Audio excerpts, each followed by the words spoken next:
Everybody, Mike Beer got your Sunday DRF race of the day right here. We're going up to Woodbine for the race of the day, race number 7.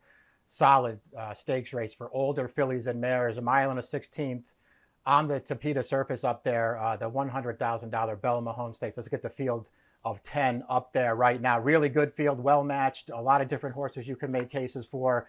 You see that QR code on your screen right now.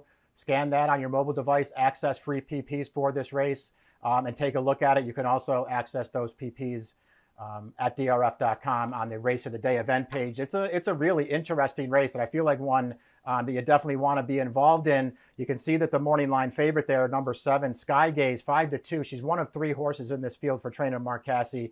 Skygaze is the defending Belle Mahone champion.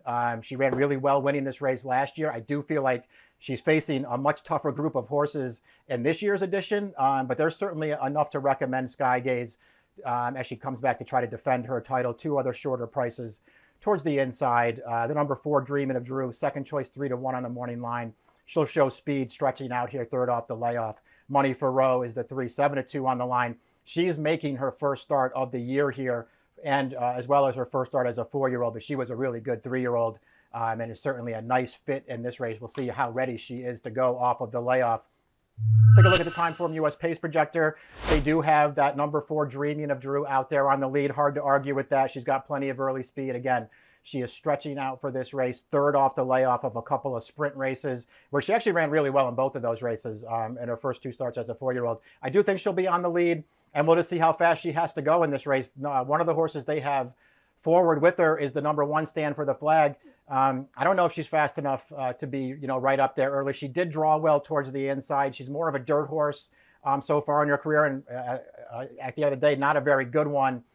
She's going to have to be a lot better on this surface, but maybe she'll show speed from the rail. Number 9, November Fuck. I do think she'll be forward in this race. She is second off the left, stretching out off of a win, going 7 furlongs in her first start of the year. She has speed.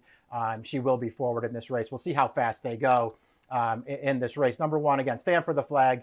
Just not a horse that I'm enamored with in here. I don't like her much as a dirt horse. She's never run on this surface. Just going to have to be a way better horse on this synthetic surface if she's going to contend here. She's a big price on the line. Maybe she'll fall into a trip from the rail. I didn't like her chances. Number 2, the first of 3 in this field for trainer Mark Casse, Broadway Lady. She has some things to recommend her. Another horse, sort of an unknown on this surface. 1 start so far in her career over this synthetic surface at Woodbine. That was in her final start last year in November. And listen, she didn't run well that day. Well beaten by Skygaze. But that was, a 1.25 mile race, a grade 3 race going 1.25 miles. So they put her on the lead. She was no match in there. Did not run well, but there are ways to mitigate that performance. I did think she was improving as a turf horse towards the end of last year, though. And maybe she'll now continue that development that she was showing in her 5-year-old debut. I don't love her in here, but there are ways to make cases for that horse. Number 3 is Money for Roe. I like this horse. I think her being the 3rd choice on the morning line at 7-2, I think that's a very fair price on her.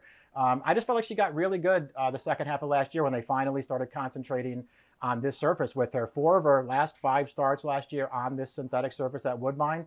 And I just feel like she ran really well in all of them. She won the Woodbine Oaks in August. She came right back 3 weeks later and finished a really good 4th against Colts in the Queen's Plate, beaten less than 2 lengths. Wound up winning a stakes race going longer after that. And then she closed out that 3-year-old campaign with this performance right here, the Ontario Damsel. She's the favorite in here. She sits a perfect trip right in behind a very moderate pace. You see her coming clear there in the stretch, not having to lose any ground. But she's also just much the best in this race. Really strong finish. Closes the race down pretty easily. I liked that performance from her. I just feel like she was, really good as a 3-year-old, getting better all the time. And I think she can continue that development now as an older horse. Going to have to be tight and pretty close to ready if she's going to beat this field, because she is facing a good field off the left. But I think she's good, and I think the 7-2 morning line's value on her. Number 4, Dreaming of Drew. Listen, she's a very dangerous horse in this race, not only because of her speed, but because she just has a lot of talent. This horse was a really good 2-year-old. Closed out that 2-year-old campaign over this distance, over this surface, and just a really impressive winner of that Princess Elizabeth Stakes. Put her right on the front, powered through the stretch, never gave that field a chance. It was a really nice performance, and unfortunately for Dreamin' of Drew, she never got to run as a 3-year-old. Obviously a major issue, kept her on the sidelines for a really, really long time. She's come back with 2 starts this year. I think she's run really well in both of those races. Off the layoff in the long branch, going 5.5, took pressure on the lead the entire way, fought it off, won it with a 90 Beyer speed figure. Came right back going 6 in the grade 3 whimsical last time. Here's a replay of that race. Thought she ran well in here. They didn't use her speed early this time. They elected to rate and let the pace go, sit in behind it. Took a little bit of a shuffle behind a horse around the turn, losing position. But then you can see how game she is through the stretch here, trying to chase down the horse on the lead, sort of doing it in tandem with Boardroom. The horse who winds up finishing second, Boardroom, a really, really good synthetic sprinter up here at Woodbine. And Dreamin' of Drew sort of keeps pace with her all the way down to the finish, ultimately outfinished for second. But I thought she ran well in that race.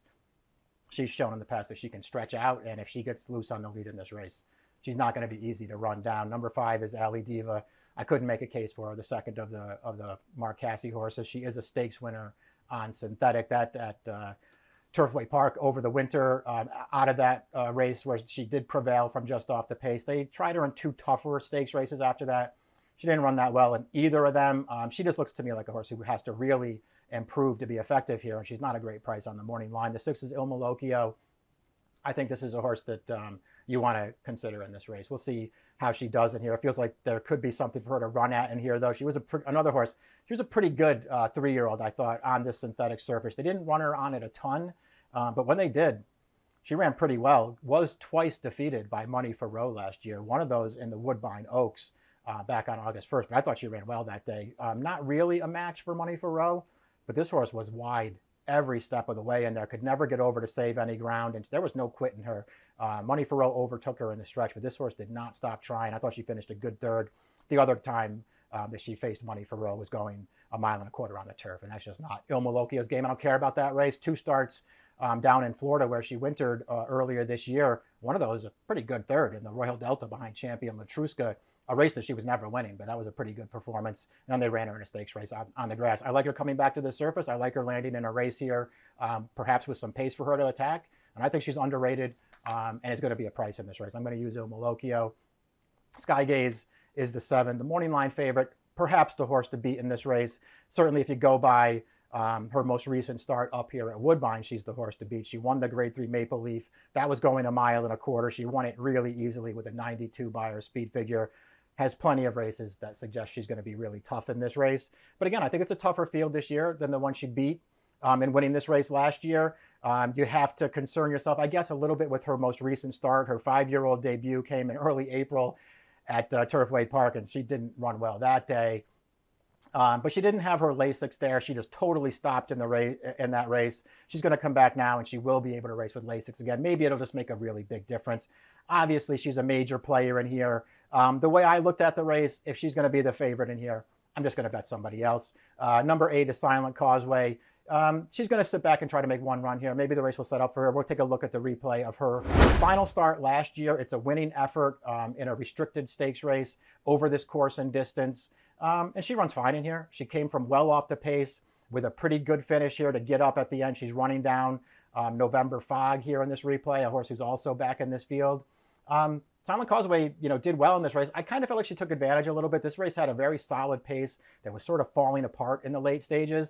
And I think Silent Causeway just sort of had all the best of it there, coming from well off of it. She still ran well. It was still a career best effort for this mare now. And maybe she'll catch a similar setup here with some pace in front of her to run at. I kind of looked at it and felt like I'd rather have November Fog out of that race, but maybe Silent Causeway is a horse you can consider at a price. Speaking of November Fog, the horse that we just saw getting run down by Silent Causeway, I thought she ran well in that race, and perhaps just as well as Silent Causeway did. And she's also already had a start this year. I think that's a benefit to her. November Fog came off the layoff on April 30th. Let's take a look at the replay of that. She's going 7 furlongs in an allowance race. Just ran really well here. A pretty solid win, I thought. She always traveled strongly, tracking the pace in this race. Took it over at the top of the stretch, and you just see how game she is there down to the wire, never letting this horse get by her. That horse, who's also 2-1 in that race, just sort of bearing down on her all the way. November Fog was never letting her by. I like that performance from her. I think she can handle the stretch out and distance.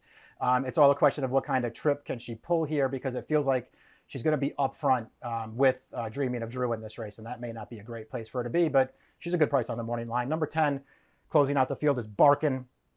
10-1 on the line, second off the layoff, and coming back to the synthetic surface here. And I think that's one of the things I like most about Barkin in this race is her coming back to this all-weather surface, because so far in her career, she's only run on it twice. And I actually feel like she ran really well in both of those races. One of those was her career debut in the summer of 2020. She came up just short in that race, didn't break great, came really wide, carried a long run in that race. Really good effort, I thought, to make it close and finishing second. And the only other time they ran her on it was off the layoff last August, going this distance in an allowance race, and she was much the best that day, gunning down an odds-on favorite on the lead. After that, it was all turf. They came back her next start, a really tough edition of the Grade 2 Canadian, where she finished a good third, beaten less than 2 lengths. They went to New York after that to face New York breds. Didn't run great that day. I didn't love that performance, but she did her best. Came off the layoff for her first start this year, also at Aqueduct against New York bred turf horses. She ran fine in that race. Didn't break great, sort of hesitated a little bit, and then tried a wide run around the turn, got pushed even wider as they came into the stretch by a horse 2 were inside, and then was really game, as you see in the replay, down to mid-stretch in that race. Flattened out a little bit, got out finished, but I thought all in all it was a pretty good place for her to start. And I just kind of like the idea of them coming back to the all-weather surface with her in here. I think there's a chance that maybe this is a surface that she really relishes, and she just hasn't really gotten a chance to show that. She's going to be a great price in this race. That's one of the things I like about her. Before we get to the picks, just remember, please, to subscribe to the DRF YouTube channel. There's going to be a lot of content coming up this week with the Belle Mahone Stakes on Saturday. Tons of stakes races in New York, and we'll have coverage of all of them throughout the week that you can take a look at on the DRF YouTube channel. Here is the pick, and I am going to go for a little bit of a price in this race. The number 10 Barkin. I'm going to hope that she can sit it out, make one run in here. I think the race could set up pretty well for her, and I just feel like she might be a little bit underrated. I like her coming back to the surface. I put money for row second. Again, I feel like the 7-2 morning line is actually pretty fair on her. In some ways, I think she could be the horse to beat, but she's got to be ready off the layoff. I went 10-3, 6-9. Sunday's race of the day. It's a really good one. Race number 7 at Woodbine. The approximate post time 4:27 Eastern time. Good luck.